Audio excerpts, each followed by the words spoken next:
2% of dudes rapping, they ain't nice as me. 98% ain't live the same type of life as me. The judge gave me life and then they sent me where the life is be. That level 4 with depth and vice, the type of stuff they like to see.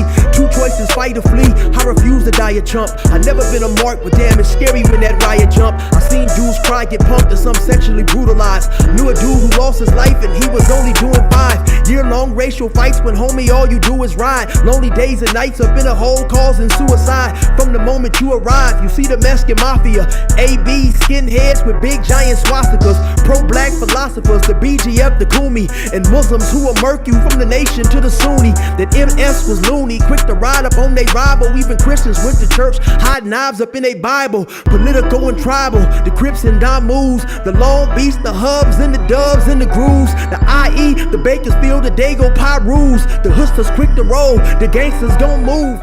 Say what's cracking, YouTube?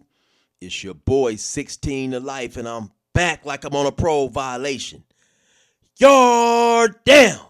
Now, for those of y'all that's new to my page, in 1994, I got arrested. I was eventually sentenced to 16 years plus life, and I served 24 years straight in the California prison system. Yeah, that's me gassing right there on that intro. And if you want to get that song, hit me up on my email, 16tolifemusic@gmail.com, and I'm going to give you information on how to get it. Now, let's get into today's video. So yesterday, some of y'all may have seen Compton Rick Rock make an appearance on No Jumper. And when he made this appearance, he was dressed in something that resembled a sheriff's uniform. You know, he had on like a beigeish looking,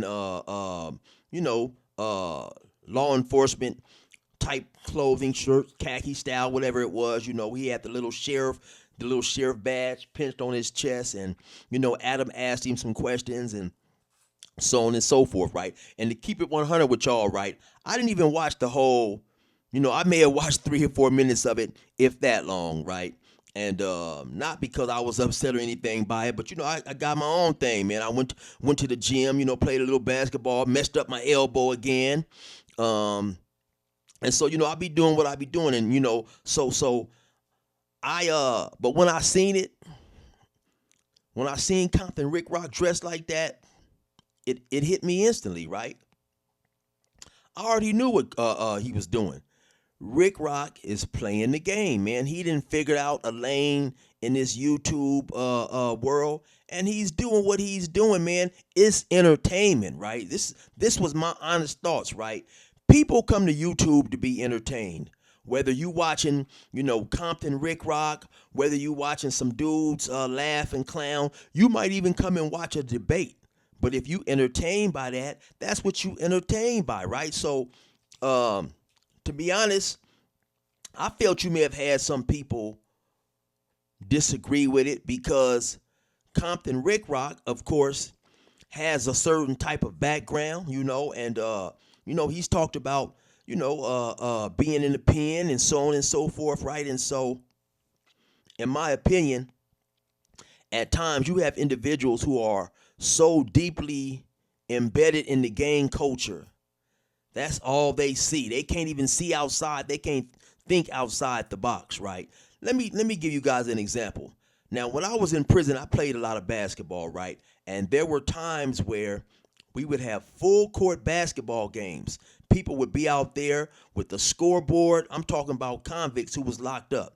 You know, we'd have somebody keeping the score. We'd have somebody keeping the stats, how many points, rebounds. You know, this would resemble a real high school or college type game. We would have dudes in referee jerseys with whistles, calling, you know, the fouls and stuff like that, right? So you may see a dude playing basketball, 2 dudes playing. You know, a lot of times you'd have a lot of gang members involved in this activity, right? You may see one dude, you know, going to the hole trying to score a basket, and maybe he appeared to travel.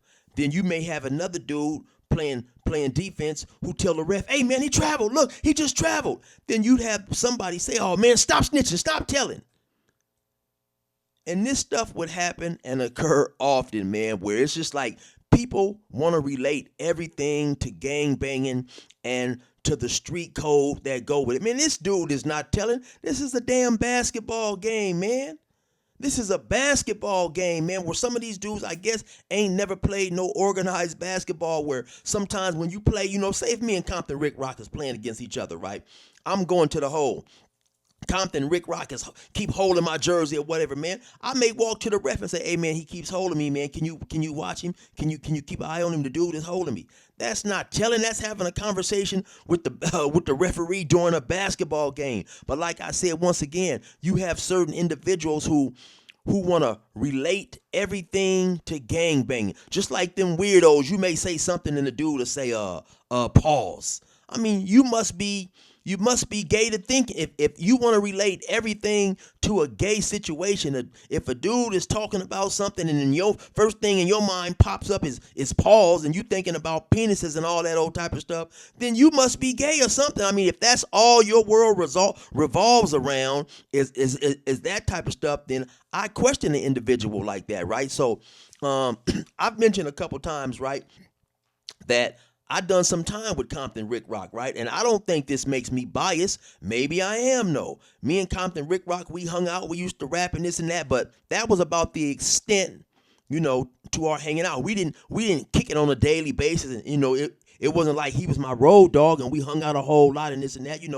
I may see him in passing and say, "What's up?" this and that. So I say this to say that later on, first and foremost, Compton Rick Rock I knew was serious. The dude was serious. He definitely was with the business, and he was on his tip. You know what I'm saying? He was on his crip business. You know what I'm saying?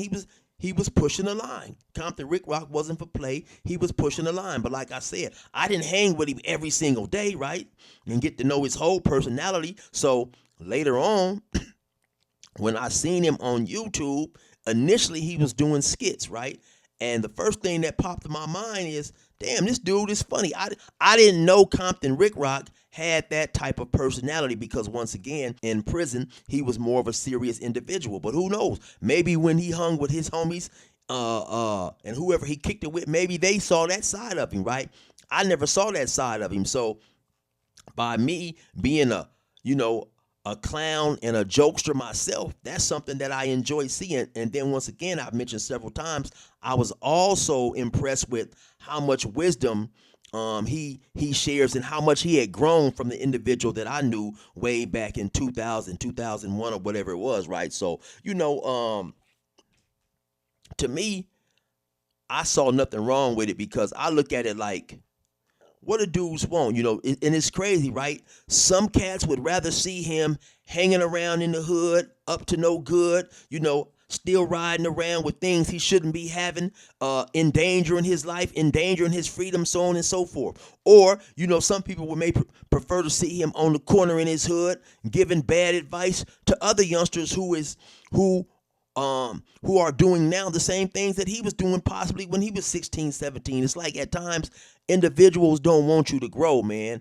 It almost reminds me of a time back in, I think it was in the early 90s, right, when the rapper Ice-T, who at that time was a pretty popular gangster rapper, took the role on in a movie, New Jack City, the role of a cop. Now, this was before he later on started playing a police officer in NYPD or whatever that show is that he was on or whatever. So, due to the fact that he was a gangster rapper, he caught some flack just playing the role of a cop in a movie. It's like dudes at times don't want you to grow. They don't want you to elevate, right?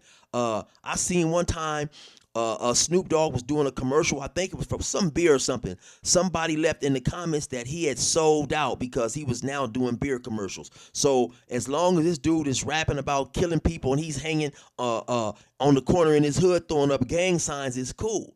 But to me, it's just crazy, because we know that it's no cliche. Gang banging is going to get you jail, or it's going to get you to penitentiary, and it might get you both of them, right? So it's just crazy, man, how some individuals, I think, they thoughts remain so low or focused on the same bull S. They don't like to see another individual, or they can't understand another individual doing something different. This dude didn't get up on the stand and point nobody out. He didn't get up there and tell on nobody. This dude went on a platform in a costume. Man, listen, I bet you have so many people locked up in prison right now, man. If you tell them, hey, man, you know what? We going to let you out. You know, you got a life sentence, but we going to let you out under these conditions. You got to get out. You got to come on this show. You got to put on this cop uniform. They're going to be like, oh, cop uniform, hold on. Yeah, what? And then they tell them, well, no, listen, only thing you have to do, you go on this show, you dress in this cop uniform with the badge, and you give your opinion on whatever he asks you about. The dude, just give my opinion. I ain't got to snitch or tell on nobody. No, man, you just give your opinion on whatever the dude asks you. Man, it's a bunch of dudes who would take that opportunity. And so what I'm trying to say is what Ricc Rock is doing is better than being locked up. It's better than so many negative things that he could be doing coming from the background of where he came from. I mean, I really don't understand it. Like I said, the man ain't got up on a stand and snitched and told on nobody. Now you have some individuals who are so, deeply embedded in their gang ideology, they deeply disagree and they may not do that. But at the same time, man, it's comedy. So like I said, man, at the end of the day, the dude has found a way to do what he's doing and he's successful at it. And it's keeping him out of trouble. I'm telling you all once again, man, this YouTube is a wonderful thing when you can set your own hours, you work on your own accord, and you get a nice little check if you happen to be successful enough where people tune into your channel and they watch you whether they like your opinion or not, in the same way that they watch Compton Rick Rock. I mean, at some point, man, some of us, we all are from where we're from. We all grew up under a certain type of thinking. But anytime, man, you can elevate past the BS, I don't see nothing wrong with it, man. Some play sports. Some might do music. Some dudes do this, some dudes do that. But as long as you're not in the hood jeopardizing your life or jeopardizing the life of somebody else, risking your freedom, like I said, man, I see nothing wrong with anything positive, man. So, hey, man, more power, in my opinion, to Compton Rick Rock. Keep doing what you're doing. I'm proud of you. Stay out the way. Keep getting that bread, man. You already know what it is. It's your boy 16 to Life. Resume normal program.